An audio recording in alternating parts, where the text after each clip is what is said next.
Committee భేటీ ముగిసింది. ఆ తర్వాత యనమల మీడియాతో మాట్లాడుతున్నారు. ఇప్పుడు లైవ్ చూద్దాం.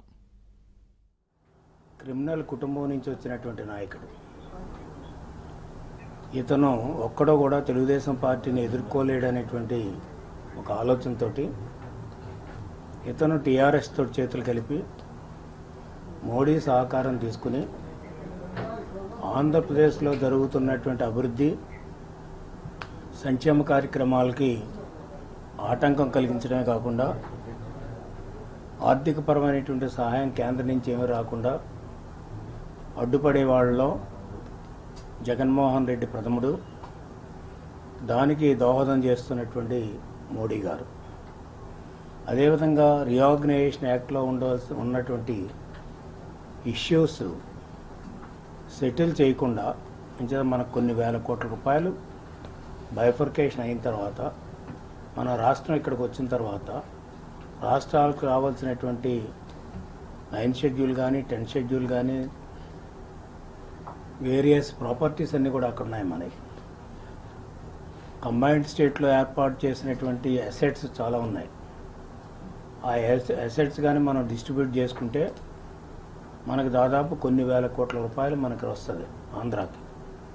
సో మనం చేసేటువంటి అభివృద్ధి కంటే దీనికంటే డబల్ అభివృద్ధి చేయడానికి అవకాశం ఉంటుంది. ఆ అవకాశం లేకుండా అక్కడ టీఆర్ఎస్ కూడా ఆ ఇష్యూస్ సెటిల్ చేయకుండా మనకు రావాల్సినటువంటి ఓటాలు రాకుండా, అదే ఎంప్లాయీస్ కూడా హైయర్ ఎడ్యుకేషన్ కోర్టు సుప్రీంకోర్టుకి వెళ్ళి వచ్చి జడ్జిమెంట్ వచ్చినప్పుడు కూడా దాన్ని కూడా ఇప్పటివరకు సెటిల్ చేయలేదు. అదేవిధంగా పవర్ ఎంప్లాయీస్ కూడా, పవర్ సెక్టార్ ఎంప్లాయీస్ కూడా ఇప్పటివరకు కూడా సెటిల్ చేయలేము. అంచేత ఒకవైపు మనకు వస్తున్నటువంటి ఆదాయాన్ని అడ్డుపెట్టడానికి, మనం జరుగుతున్నటువంటి వెల్ఫేరు, జరుగుతున్నటువంటి అభివృద్ధికి జరగకుండా చూడటానికి వీళ్ళ ముగ్గురు కూడా ఒక కూటమిగా ఏర్పడి కుట్రలు చేస్తూ ఉన్నారు. కుట్రలు చేయడమే కాకుండా రాజకీయంగా ఆంధ్రప్రదేశ్కి మరింత అన్యాయం చేయాలనేటువంటి దుర్బుద్ధితోటి ఈ కూటమి ఉంది. అందుకనే ఇప్పుడు జగన్మోహన్ రెడ్డి ఒక్కడు ఏం చేయలేడు కాబట్టి టీఆర్ఎస్ తోటి కలిపి ఈ ఆంధ్రప్రదేశ్ని టీఆర్ఎస్కి మార్టిగేజ్ చేయాలనేటువంటి కార్యక్రమంలో ఉన్నాడు. టీఆర్ఎస్కి కానీ ఆంధ్రప్రదేశ్ని మార్టిగేజ్ చేయాలనేటువంటి కార్యక్రమం ప్రజలు అడ్డుకోకపోయినట్లయితే, అదేవిధంగా ప్రజల పార్టీలు కూడా ఈనాడు చూస్తూ ఉంటే తెలుగుదేశం పార్టీ ఫైట్ చేస్తూనే ఉంటాం. తెలుగుదేశం పార్టీకి ఎవరు ఎన్ని చేసినప్పుడు కూడా భయపడే ప్రసక్తి లేదు. తెలుగుదేశం పార్టీ యొక్క సైకిల్ చక్రాలను ఎవరు కూడా ఆపలేరు, ఇవి రథచక్రాలు లాంటివి.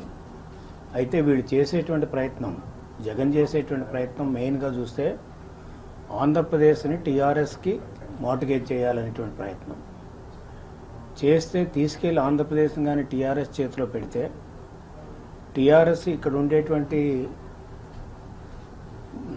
సహజ వనరులు కానీ, మనకు రావాల్సినటువంటి నీరు కానీ, మనకు రావాల్సినటువంటి ఆర్థిక సహాయం కానీ, మనకు అందవలసినటువంటి ప్రజలకు అందవలసినటువంటి అభివృద్ధి కార్యక్రమాలు కానీ, ప్రజలకి ఈనాడు ఇస్తున్నటువంటి సంక్షేమ కార్యక్రమాలని నిలిపివేయటానికి ఇవన్నీ కూడా ఫలిస్తాయనేటువంటి ఒక దుర్బుద్ధి ఈనాడు మనకు స్పష్టంగా కనిపిస్తూ ఉంది ఈ యొక్క జగన్ పాత్రలో.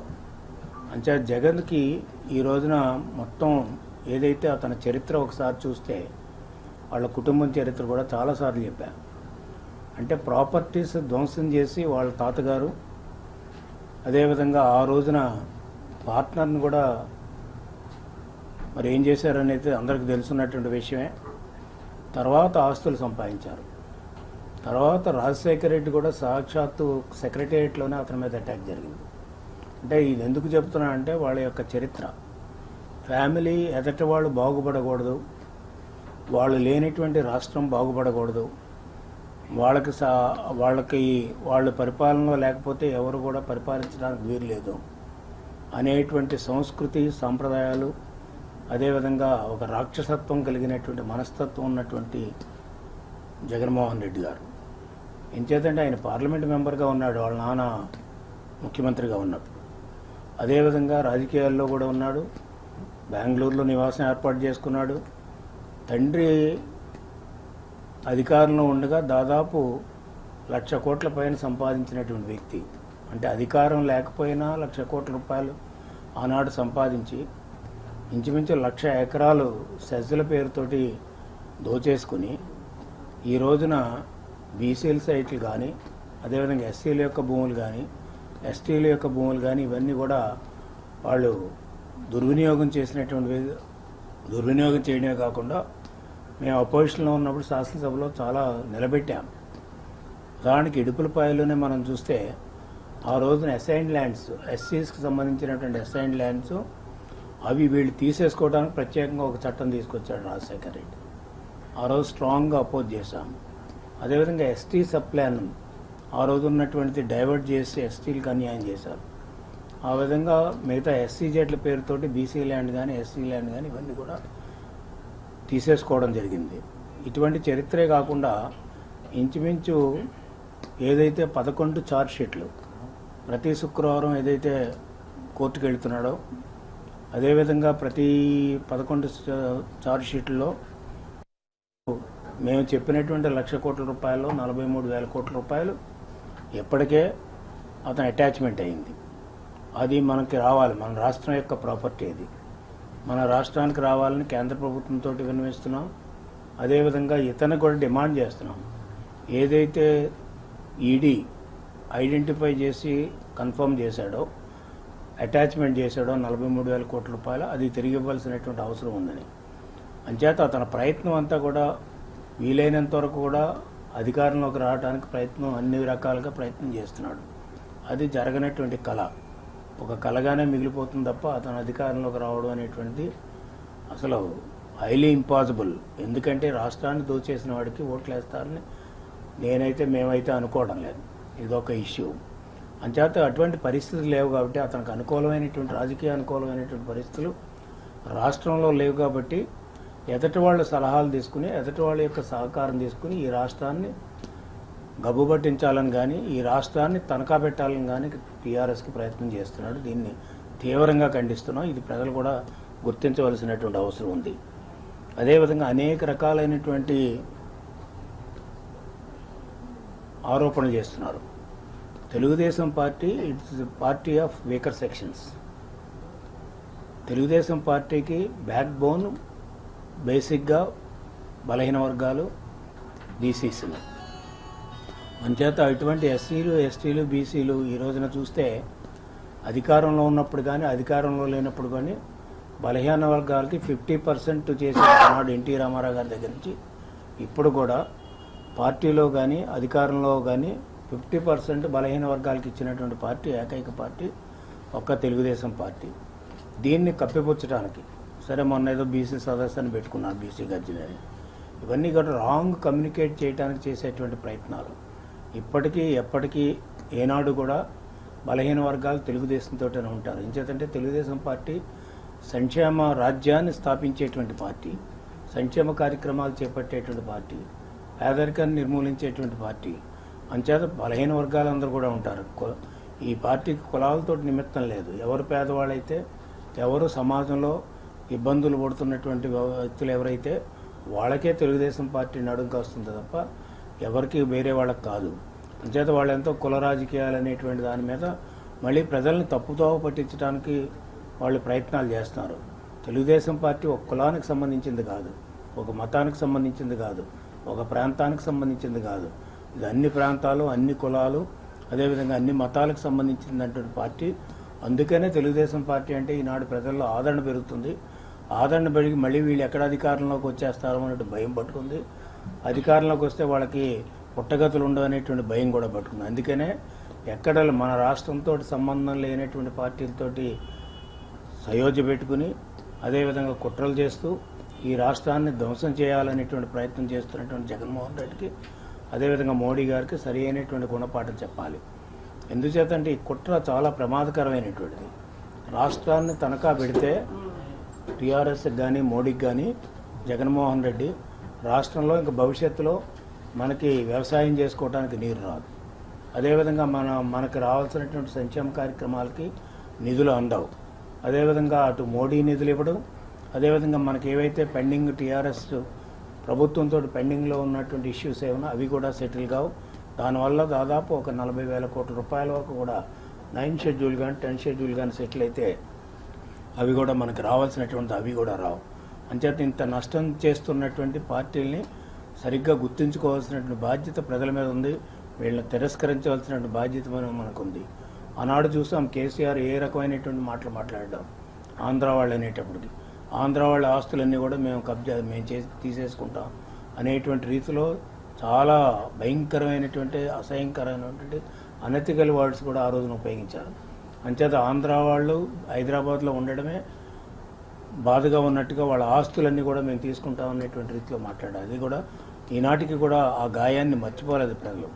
అదేవిధంగా ఇప్పుడు వాళ్ళు పడేటువంటి కుట్ర చూస్తూ ఉంటే ఈనాడు హైదరాబాద్లో ఎవరైతే మన ప్రాంతాల నుంచి వెళ్ళి సెటిల్ అయినటువంటి వాళ్ళు ఉన్నారో, ఎవరికైతే ఆస్తులు ఉన్నాయో, ఎవరైతే అక్కడ కొద్దిగా వ్యాపారాలు చేసుకుంటున్నారో వాళ్ళందరినీ కూడా టీఆర్ఎస్ ప్రభుత్వం బెదిరిస్తూ ఉంది. దీన్ని కూడా తీవ్రంగా ఖండిస్తూ ఉన్నాం. వాళ్ళని బెదిరించి అదేవిధంగా వాళ్ళ దగ్గర నుంచి మరి వాళ్ళ ద్వారా ఏం లబ్ధి పొందుతారో లేదు, కానీ వాళ్ళని బెదిరించి ఇక్కడ రాజకీయం చేయాలనుకుంటున్నారు. అంచేత ఎక్కువగా మనం చూస్తే మన ప్రాంతాల నుంచి వెళ్ళారు. శ్రీకాకుళం దగ్గర నుంచి మొత్తం 13 జిల్లాల నుంచి కూడా హైదరాబాదు చుట్టుపక్కల ప్రాంతాలకి ఏదో వర్కుల నిమిత్తం బిజినెస్ నిమిత్తం వెళ్ళారు. వీళ్ళందరినీ కూడా బెదిరించి ఇక్కడ తెలుగుదేశానికి వ్యతిరేకంగా చేయండి, లేకపోతే మీకు హైదరాబాద్లో మనుగడ లేదనేటువంటి రీతిలో బెదిరించడం అనేటువంటిది ప్రజాస్వామ్యానికి వ్యతిరేకమైనటువంటి చర్య. ఎంచేతంటే మా భారతదేశానికి ఒకటే రాజ్యాంగం. ఆ రాజ్యాంగంలో ప్రతి ఒక్కరు కూడా లిబర్టీ ఉంది. ఎక్కడ కావాలంటే అక్కడ వెళ్ళి వ్యాపారం చేసుకోవచ్చు, ఎక్కడ కావాలంటే అక్కడ వర్క్ చేసుకోవచ్చు.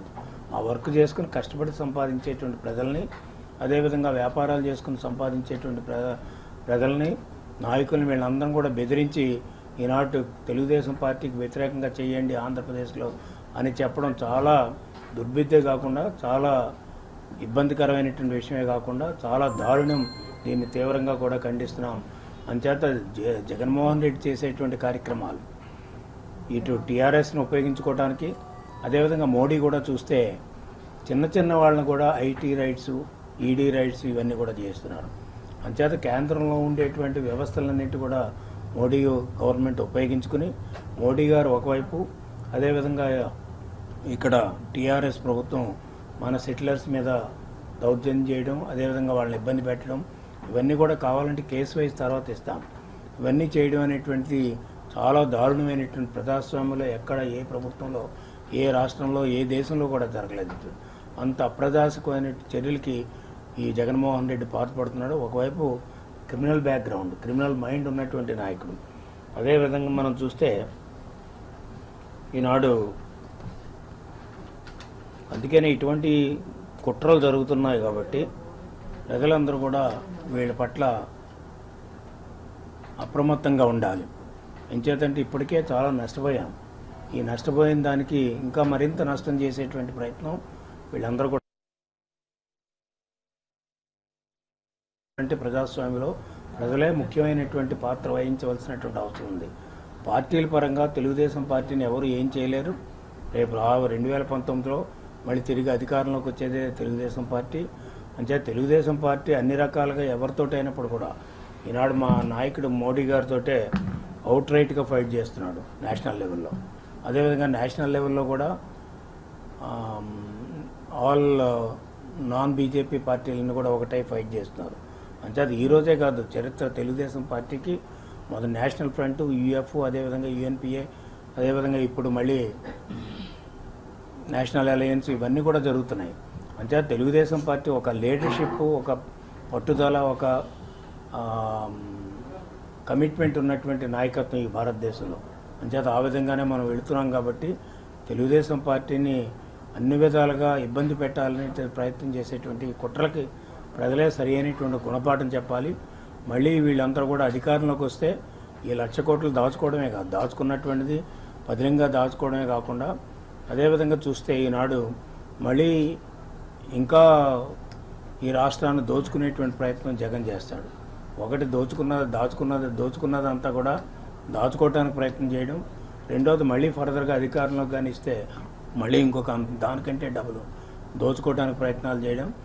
రాష్ట్రాలను దోచుకునేటువంటి వాళ్ళకి, అదేవిధంగా రాష్ట్రాన్ని భ్రష్టు బట్టి ఆంధ్రప్రదేశ్కి అన్యాయం చేయాలనుకున్నటువంటి వాళ్ళు మోడీకి కానీ అదేవిధంగా జగన్మోహన్ రెడ్డి కానీ టీఆర్ఎస్ కానీ సరి అయినటువంటి గుణపాఠం చెప్పాలి. అదేవిధంగా సరి అయినటువంటి అవగాహన కూడా చేసుకోవాలి. People should be aware of all these factors అనేది కూడా మరొకసారి రిక్వెస్ట్ చేస్తున్నాం.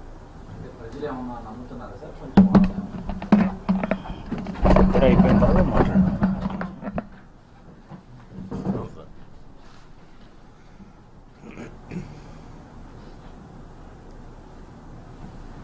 ముగ్గురు నరేంద్ర మోడీ శాసించటం కేసీఆర్ పాటిస్తూ ఉంటాడు, జగన్మోహన్ రెడ్డి దాన్ని అమల్లో పెడతా ఉంటాడు.